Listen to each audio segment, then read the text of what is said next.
Everybody's talking about how the Griselda Blanco series has taken a lot of liberties with the truth, misrepresenting key moments in her real life story, so much so that it feels like an alternate reality from what actually happened in real life. From her rise to power in the drug world to the dramatic events that define her reign, let's talk about the most significant things in the series that changed for entertainment purposes. So if you've been following the buzz and want to separate fact from fiction, you're in the right place. Let's go. Pablo Escobar's quote. The series starts off with an unknown quote from Pablo Escobar. The only man I was ever afraid of was a woman named Griselda Blanco. Now there's no official record of Escobar actually saying this, but it is rumored to be true. When Pablo was a small-time car thief and smuggler, he was being mentored by his boss, who was in fact working in partnership with Griselda Blanco. Before they became competitors, there was most likely a sense of admiration from Pablo when he was still working his way up the ranks. This quote sets the tone because the show's creators mentioned that the theme was women in power and women in a man's world. Now, it's important to keep in mind Griselda Blanco was believed to be responsible for up to 250 murders, including the assassinations of all three of her husbands. Her third husband, Dario, was even reportedly murdered in front of their son when he was a child. For her to survive in the drug game, she had to be more of a monster than her competitors, and that included Pablo Escobar. Alberto Bravo asked Blanco to clear his debt. In the show, Griselda's second husband, Alberto Bravo, asks her to sleep with his brother in order to clear a debt. However, there are no records or proof this was ever a thing. According to her only surviving son, Michael Corleone, she didn't even kill Alberto, despite what other sources have claimed in the past. The series then uses that scenario to show Bravo's brother hunting down Griselda in Miami for revenge.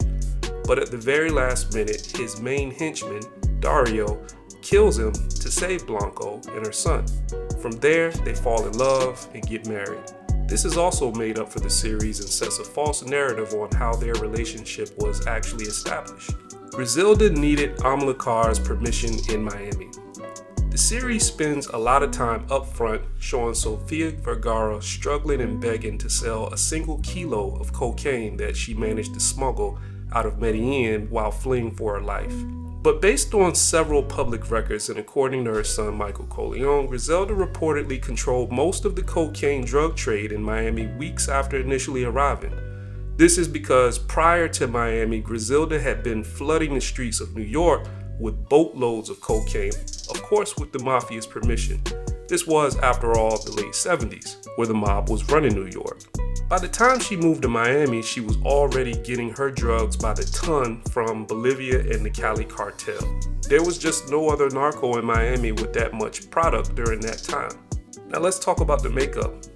Not all dramatizations about real-life characters require the actor to undergo a total physical transformation in order to sell the story, but having a little resemblance does help. While it was obvious that Sofia and the real Griselda had different body types, the creators opted for extensive makeup, citing that they didn't want to focus too much on the look in the series because it would have limited her performance. The irony of that is that it took 9 makeup artists to prep Sofia, hours in the chair each day, and the process included applying prosthetics, a wig, and fake teeth.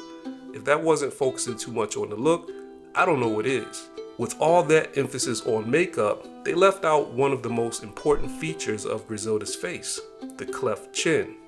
When Griselda was finally arrested, in real life, the cleft chin was the dead giveaway for the DEA agent when she was wearing a disguise in public. On a large 4K television, the excessive makeup just looks like Sofia Vergara in a bunch of makeup and prosthetics and was more of a distraction.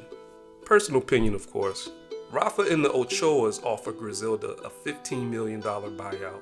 This was grossly inaccurate because by this time, Griselda was reportedly making almost $80 million per month from her business. At the height of her drug empire, the Godmother had a net worth of around $2 billion, breaking into the top 10 drug lord earners of all time and even beating out Al Capone's estimated $1.3 billion. Citing her son Michael Corleone once again on this, he says by this time $15 million was pocket lint to her. lighting kilos of cocaine on fire. This never happened, but it did fit the creator's girl power theme of sticking it to the man. June Hawkins. The show gives the impression that June Hawkins is the primary person responsible for Griselda's capture and overlooks key people like Bob Palumbo, who was the DEA agent that actually put Griselda in cuffs and had been tracking her for over a decade. Palumbo was also the person who sat in the back of the police car with Griselda on the way to jail, not June Hawkins. She also never had a conversation with Griselda about her sons being murdered. In fact, Hawkins only met Blanco once, and it was because her co-worker Alan Singleton had Blanco in his office and asked if she wanted to come in and observe. Griselda surrendering to the cops. Now, in the show, we see Griselda call the cops on herself as a means to escape being killed by her enemy, Rafa. In real life, though, it took a decade for DEA agent Bob Palumbo to track her down and arrest her. When he finally caught her, Griselda was dressed in a blonde wig, a cape, and matching dress and high heels. The only way they recognized her was due to her cleft chin. Since she was a fugitive in New York, Miami, and parts of Colombia, it wasn't uncommon for Griselda to try and disguise herself whenever she was in public, making John Roberts bark like a dog. There's no evidence of this ever happening, and no one involved who's been interviewed has ever mentioned it as a rumor or gossip. So it's safe to say this is just something they made up for the series. The depiction of Rivy. In the series, Rivy is portrayed as an eccentric, wise, spiritual advisor to Griselda who was initially working with her competitor. Later, after a shootout with the cops, Rivy barely escapes, lays low out of town, and then comes back to be her right-hand guy. This was all made up. There's a night and day difference when you hear the real Rivy tell how he met Griselda. Before he even knew who Griselda was, he had inadvertently screwed up a hit that she had been planning for months at a nightclub. Griselda got wind of it, summoned Rivy, and gave him an ultimatum. Finish the hit he screwed up or die. And that was the first hit that Rivy had ever done. From there, he started working with her, became her top henchman, and later ratted her out. This was to avoid the death penalty and strike a deal that would be reduced to a life sentence. It's also true that Rivy had phone sex with not one but several of the DA's assistants and screwed up the same prosecutor's case against Griselda that he had agreed to be the star witness in. Now, whether this was done intentionally as the series depicted it, in the end remains to be unseen, but it is definitely plausible, being that Rivy is still alive in prison and even had a bunkmate with a friend of Griselda's son at one point. Griselda's overall demeanor. There's a scene in the series where Rivy accidentally kills the child of one of his targets. The series shows Griselda expressing remorse and regret and even looking distraught. When Rivy tells this story, however, his words were, "She was like, f it, at least we got him," meaning the child, because she knew that that would enrage the original target that they intended to hit. He goes on to explain how she had no remorse at all and it was more or less the cost of doing business. After this, Rivy explains how killing kids was almost part of the job description. In 1982, she gave him a job to kill a husband and a wife who failed to pay her within a 2-week deadline. The order was to kill everyone in their house, including their 3 children, who were 6 years old, 4 years old, and a toddler.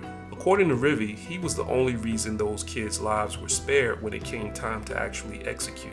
The series often tries to humanize Griselda as a woman with a conscience or even an anti-hero of sorts, but in doing so, it paints a false narrative. In Rivy's interview, he explains how Griselda once shot a man, had him chopped up, stuffed in a box, and tossed on the side of the road just before coming to his house for dinner and laughing about it. At the end of the day, it's hard to tell such a large-scale story within a 6-hour series. Griselda was assassinated in 2012 execution style in a similar manner as how her hits were carried out, so her version of what happened will never be told. So much of her story was changed, combined with other facts, made up, and twisted in the series that it may have just been better as a totally different story with the disclaimer that it was inspired by Griselda Blanco. So what are your thoughts on the series? Let me know down in the comments. Peace.